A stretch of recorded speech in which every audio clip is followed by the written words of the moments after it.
What is your credit score? You don't have one real true credit score. You actually have over like 65 different real-time credit scores. Why? Because everyone and their mom is on a different FICO scoring model or advanced scoring model. So every like 5, 7 years, FICO will come out with a different update. There's no law that says lenders and companies have to use that new update. Two, the update's not free. They have to pay for it. Okay. So some lenders are on FICO 2, 4, 5, 8, 9, others are on 10. This is why whenever you apply to places, your score looks different. So it depends on one, what scoring model, what FICO scoring model they're using. Two, what bureau are they a member of that they're pulling from. Three, what information is on your credit report. Confusing. It's the nature of the beast. The other thing with FICO and Vantage, let me say this too as well. Vantage credit scores tend to be inflated like 30, 40 points higher. Some cases are 100 points higher than your FICO score. FICO scores tend to be lower. You want to know your FICO score, your consumer FICO score, and also your FICO scores for other industries. Because again, you apply for a car loan, guess what? There's a FICO scoring model just for car loans. For the credit card, there's different FICO score models for credit cards. Apply for a mortgage, well, guess what? There's a mortgage FICO scoring model.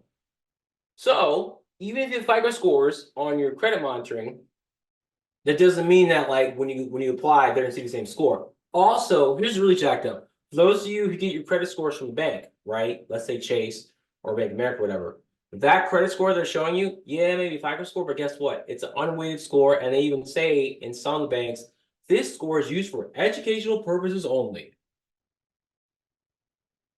Wait a minute, what? Yeah, educational purposes only, which means even though you have credit score through your bank, when they pull it, they ain't pulling that one. They're pulling their own credit model. This is how it works. It's jacked up. So if you're looking to raise your score fast, if you need to, or something else, a couple things you can do. You can become an authorized user, meaning, hey, mom, dad, friend that I trust, please add me as an authorized user, meaning add me on your like on the credit card you have in good standing, you've had for years, and that account will then be applied to your credit report, and you'll get points for the history on that. Now, there's something you need to know. If someone adds you as an authorized user to their credit card account, you have to understand, one, if they miss a payment, you'll get a late payment on your credit report. Two, they jack out the balance, that goes against you. Let me back up too as well. When it comes to your credit cards, and this goes to paying a credit card debt, you want to keep the balances on your credit cards all below 30% of the credit limit, ideally below 10%. Okay, the way the algorithm works, and it's obviously business credit. The less credit you use, the better you look, the better your score, the better your credit history, and the lenders like to see it. They like to see, okay, you may have 60K in available credit.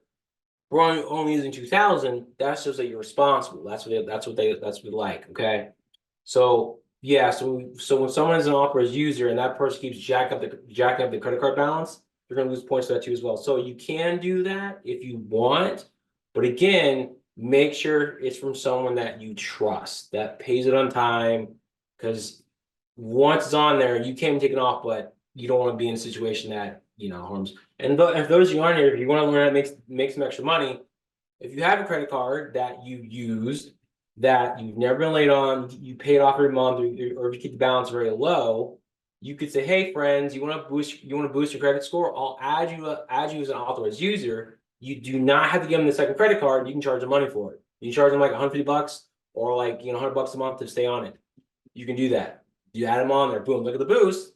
But understand that when they do that, yes, the score will go up. However, when it comes to actually building out their credit profile and how it works, companies, lenders will look at it and go, okay, great, you have a trade line on here that's like 20 years old, but you're like 18. That doesn't make sense. Two, they're like, it's not yours. But if you need help to have like maybe got grandkids or a child, that needs help getting credit established, you can add them as an AU that gives them history, and then they can start getting accounts in their name and start building those accounts ASAP. It's all about the primary accounts.